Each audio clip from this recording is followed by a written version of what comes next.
this is really game-changing for students, but also for teachers as well, because I think it will really support them as they help students. So from the end of this year, they will be able to see apprenticeships alongside undergraduate degrees. So it gives them a real sense of, I suppose, transparent choice. We speak to students all the time, individual students, groups of students who say if they're not going for a traditional 3-year undergraduate degree, it's really difficult to navigate.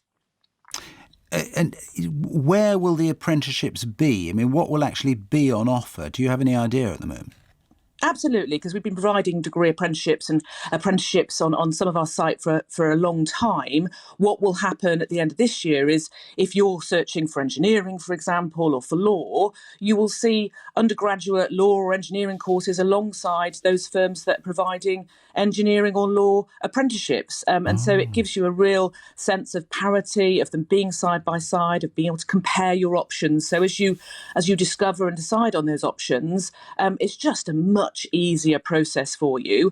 And therefore, there is no right choice. So this is about us really enabling students to make the right choice for them at this really important part of their life. I know the apprenticeship's going to be there to be found. In other words, there are any number of degrees online. Are there going to be a huge amount of apprenticeships too? And apprenticeships not just in universities and on university courses?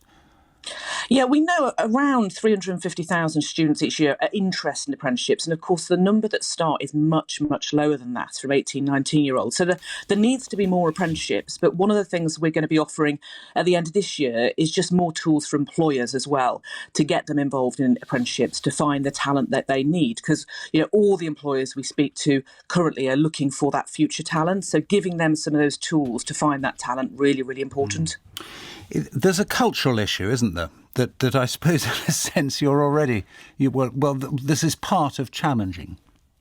Absolutely. I'm privileged because I know, my son was an apprentice and my other son may be becoming an apprentice. And so I can see inside that route. But I think it's, very often not seen as an equal route to an undergraduate degree. And bringing that parity, bringing that equity is part of what this is about. There's some great apprenticeships out there by some great firms across a whole myriad of different sort of standards, be it health or digital or engineering.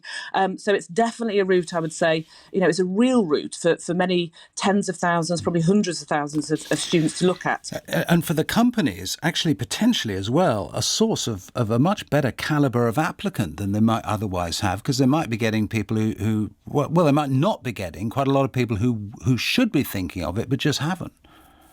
Yeah, and I think part of what UCAS needs to do is also explain the route to students, because, of course, you don't just land at a degree apprenticeship. You can go through other levels of apprenticeship to get there, which employers also encourage. So I absolutely think that this is something that will bring that parity and help employers. And we've had really positive feedback from both big, large employers, but also some of those small, medium businesses. You've got to be up for work there. I mean, I'm just...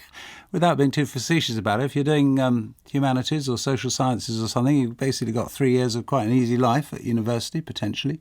You hadn't if you're doing an apprenticeship. Well, I did history and politics, and it wasn't an easy life. I don't think it is. But they are very different experiences. You're absolutely right. So earning while you learn is different from going to, a campus university, perhaps traditional 3-year undergraduate degree. And there are pros and cons to each route. It's about, being really transparent with students about those pros and cons.